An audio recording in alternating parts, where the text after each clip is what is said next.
Setiap ada orang yang nyamperin aku minta tips buat ngafal Quran, pasti pertanyaan pertama aku, buat apa? Gitu. Kenapa? Gitu. Terus nanti kan dia ngasih alasan-alasan, tapi kenapa harus dihafal? Gitu. Biasanya nggak ada alasan yang sangat rigid gitu. Kenapa harus hafal? Assalamualaikum warahmatullahi wabarakatuh. Bismillahirrahmanirrahim. Iya, tentu saja setiap muslim yang beriman, yang percaya terhadap akhirat, percaya terhadap keutamaan dari menghafal Al-Quran, keutamaan dari seorang hafiz Al-Quran, akan memiliki keinginan atau cita-cita untuk menjadi seorang penghafal Al-Quran. Karena penghafal Al-Quran itu sendiri memiliki keistimewaan. Allah akan mengangkat derajat para penghafal-penghafal Al-Quran sebagaimana yang tertuang dalam hadis. Seperti diantaranya diangkatnya derajat atau kedudukan seorang penghafal Al-Quran di sisi Allah di hari kiamat kelak. Maka siapa di antara kita selaku sebagai seorang muslim yang beriman yang tidak ingin memiliki keistimewaan tersebut? Lalu dikatakanlah tidak ada alasan yang rigid mengapa harus menghafal Al-Quran. Subhanallah. Waktu kecil aku juga bingung kenapa orang-orang dewasa sekitar aku sangat bangga terhadap aku yang hafal Quran. Jadi sama pesantren tuh kadang aku suka dibawa ke majelis talim di Jakarta di mana buat kayak jadi Showing. bahan marketing gitu loh. Oh, oke. Bahan marketing. Ini di pesantren. Nah, dari sini mungkin kita bisa lihat bagaimana cara berpikir dari si wanita tersebut.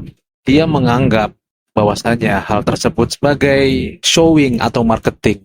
Maka pertanyaannya, mengapa harus dipikirkan atau dianggap seperti itu? Mengapa tidak dianggap bahwa itu adalah untuk menambah motivasi bagi para muslim atau muslimah yang lain untuk lebih bersemangat dalam menghafal Al-Quran? Jadi di pesantren aku ada anak kecil hafal Quran nih. Terus kan nanti aku baca Quran banyak. Terus nanti ibu-ibu dan bapak-bapak yang jamaah di situ kayak kagum banget. Nanti aku dikasih bingkisan makanan, dikasih uang jajan. Terus mereka minta doain aku. Ada ibu hamil yang minta dielus perutnya sama aku. Aku yang waktu kecil, aku bingung kenapa orang-orang mengagumi Segitunya. itu. Betul. Oke. Padahal aku hanyalah anak kecil yang nggak paham apa yang aku baca. Bagus.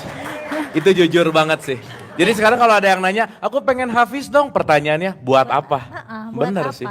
Dan selama ini yang katanya nanti orang tuanya masuk surga atau apa yang katanya hafal Quran, benar nggak ada perintah hafal Quran, itu nggak ada. Betul. Perintah untuk menghafalkan Quran nggak ada.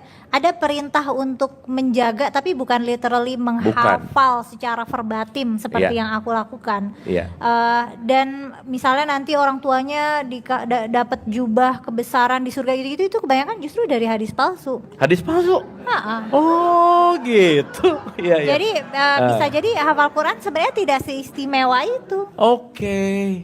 Nah, terkait dengan hadis yang dianggap lemah, yang dikatakan oleh wanita tadi ya, mungkin memang ada salah satu hadis. Lalu bagaimana dengan hadis-hadis yang lain yang mengutarakan terkait dengan keistimewaan para penghafal Al-Quran? Nah, lalu dikemanakan hadis-hadis tersebut? Cuma karena ada satu hadis yang dianggap doif, lalu tidak mengimani bahwasanya para penghafal Al-Quran atau seorang hafiz Al-Quran itu memiliki keistimewaan di sisi Allah. Oke, menarik nih.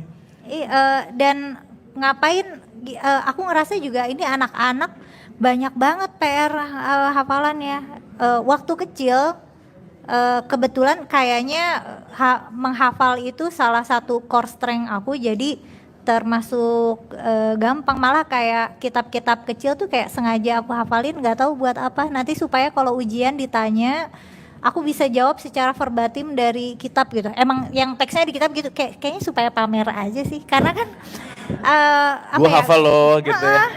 karena guru-guru kita, sekolah kita sangat menghargai hafalan.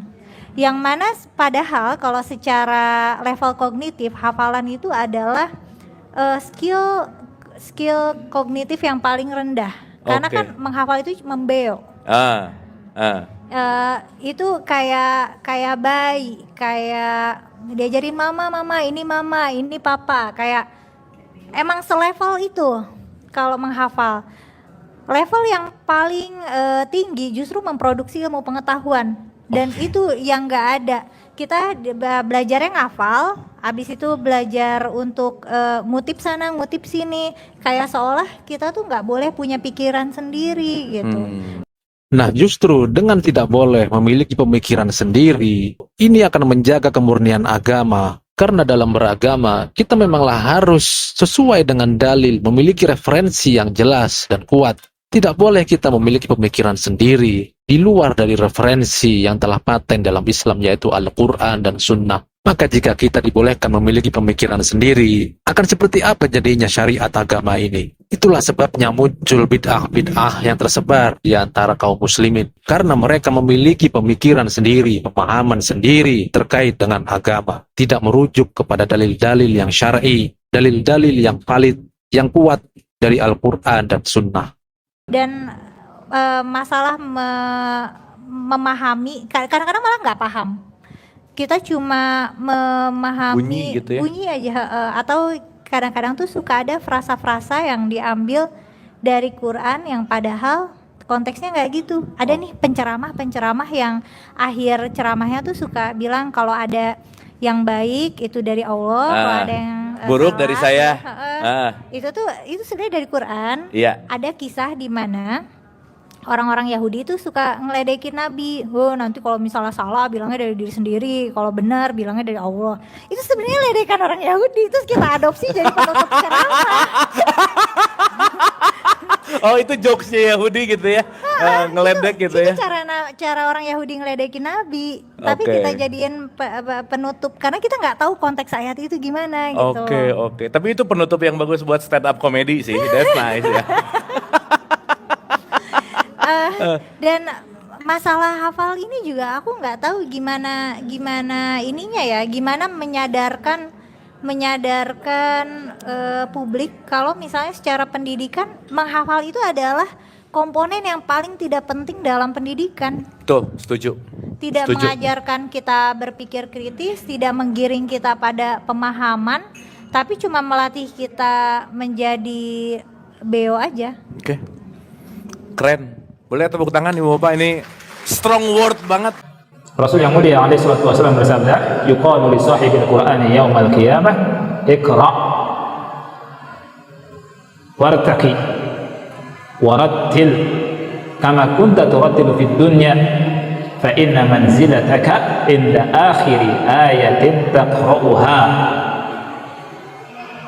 Kata Rasul, pada hari kiamat kelak dikatakan kepada sahibul Quran, bacalah, naiklah derajatmu terus, dan bacalah Quran dengan tartil sebagaimana dulu kamu membaca Quran dengan tartil di dunia itu.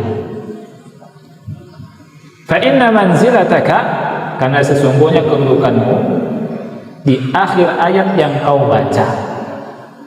Ibnu Hajar Al-Haythami rahimahullah, beliau berkata apa? Ini hadis menjelaskan tentang keutamaan menghafal Quran.